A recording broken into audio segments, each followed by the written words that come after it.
Are you tired of going on losing streaks in Marvel Rivals? Season 1 is here, the ranks have reset, and players who are silver and gold are playing against people who were plat, diamond, and even low GM just a couple of weeks ago. So in this video, we're going to take a look at how you can solo carry your ranked games with a hero called Thor. Let's get right into it. So we can start with the basics. Thor utilizes a resource called Thor Force, represented by those 3 hammers that you see in the middle of the screen. You want to be paying attention to these. This is what allows you to use your abilities, like your dash, your right click, and also it allows you to go into awakened state when you have 3 of them. Now while your dash and your right click consume 1 Thor Force each, your E replenishes Thor Force based on the number of enemies that it hits within it. Now you can also replenish Thor Force by simply left clicking enemies or auto attacking them, and what you generally want to do is shift to get in and then start auto attacking them and shift back to get back out.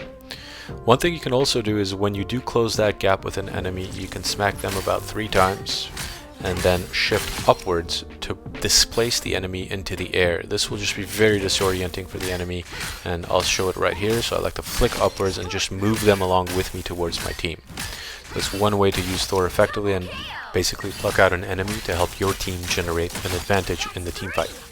Now as you can see here, once you go into awakened state, you'll shoot out those thunderbolts that do quite a bit of damage. Just be mindful though, once you do go into that state, you can't actually move anymore with your dash, so be careful when you use it. And your alt, you generally want to just go behind the enemy and above them and use it to zone, cap a point, so on and so forth. Just pressure them away basically. It's a great zone denial tool. So all that being said, let's get into some games. As I mentioned at the top of this video, Season 1 had a rank reset, so a lot of players who were Platinum, Diamond, and even GM, as you can see here, I have the crest, another team member here has the crest, and an enemy has the crest as well. So while it says that we're in Plat here, we're actually kind of playing like a high Diamond GM kind of game right now. And as a baseline, what I'm trying to accomplish here is just figure out who's slightly out of position and move them out of place, like I did to that penny right there. It's really useful to just pin them against a wall, by the way, and stand right behind them, like I'm doing again, like for the 2nd time in 10 seconds of the game, basically. Just don't forget that you can body block, especially with a character like Thor, who has a gigantic character model. You could literally just stand behind enemies to prevent them from backing away from your team and help your team secure that advantage again. Now in this particular match, we have a Spider-Man and a Panther, so my main objective is pressuring the enemy, baiting out their cooldowns, baiting out the Luna snowball, so I'm keeping track of this visually. I'm trying to keep track of when she uses it. I'm trying to keep track of when Venom uses his E, right, that overshield or that kind of over health ability that he uses. I'm trying to keep track of when Namor uses his shift, or also when he uses his 2 turrets and his right click to try to take me down when I dive. So they've actually got decent anti-dive. They even have a penny here.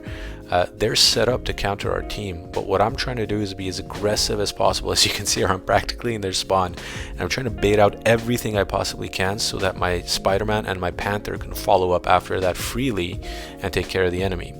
You'll also notice that I'm playing around this natural cover and this health pack. I'm constantly going around in circles and trying to go through the wall, break line of sight, get that health pack to regenerate my health so that I don't have to rely as much on my healers. Again, I'm solo queued here in this particular match, so I have to be very, very careful. I can't be as aggressive as I would like to be, as I could be if I had a communication, if I was 2 stacked or 3 stacked, what have you, and I had a healer to support me. I don't have that here, so I have to be careful because I have no communication whatsoever with my teammates in this instance. Just for reference, I like to actually disable voice chat. I don't recommend it. If you can tolerate toxicity, please go ahead and enable it. Your games will on average be a lot better than mine, but in general I just turn off all communication except for team chat, team text chat, that is, because I just don't want to put up with it. But anyways, all that being said, in solo queue, my main objective here, as you can see, is just pressuring them, making sure, for example, that in that instance they use their Luna alt. I don't want them to get too far with that. I don't want them advancing. I want them to be distracted and waste the duration of that Luna alt in their spawn, accomplishing effectively nothing towards them getting the objective, right? So my goal is to just keep them there. I don't care if I die for it in that case, because I'm going to be back really fast thanks to Thor's movement ability, so I'm not too worried about getting back to the point by the time that they get out of spawn. And my team is there with their defensive alts, and we end up winning, right? So this is just an example of a solo queue Thor game, a high pressure Thor game. Now, obviously, as I mentioned, again, If you have a duo or a 3-stack that you could play with regularly, one of whom can play support, then you're going to have an even easier time.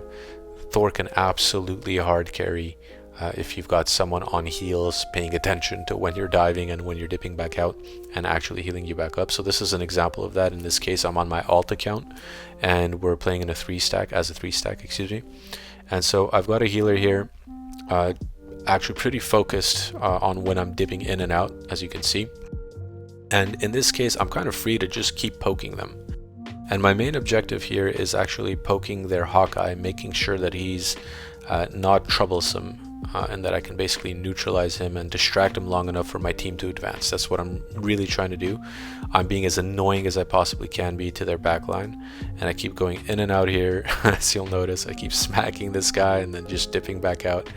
And this is creating enough pressure on them for their tanks to have to turn around and peel, right? Their tanks have to come back to help the Hawkeye, like that Hulk just did, excuse me. And I'm also harassing anyone else that I can so that they back up and my team can again take more space, take more map control, and just press forward, right? And every now and then I get in, I stay in there maybe 2 or 3 seconds, and I dip back out. The trick with Thor in terms of his rhythm is once you dash, you can do 3 melee attacks and your dash will actually be back up from cooldown. And you'll also have generated more than enough Thor force, of course.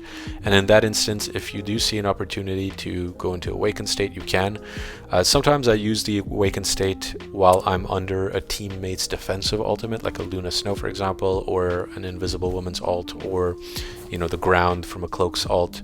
I like just standing in there. This one in this case is the enemy's Cloak ult, so this was not the greatest time, but I knew that they couldn't really do much to me because I could just dip here. So it was fine. And my main objective there, as you saw, was to generate my ult. So that's what I'm really doing.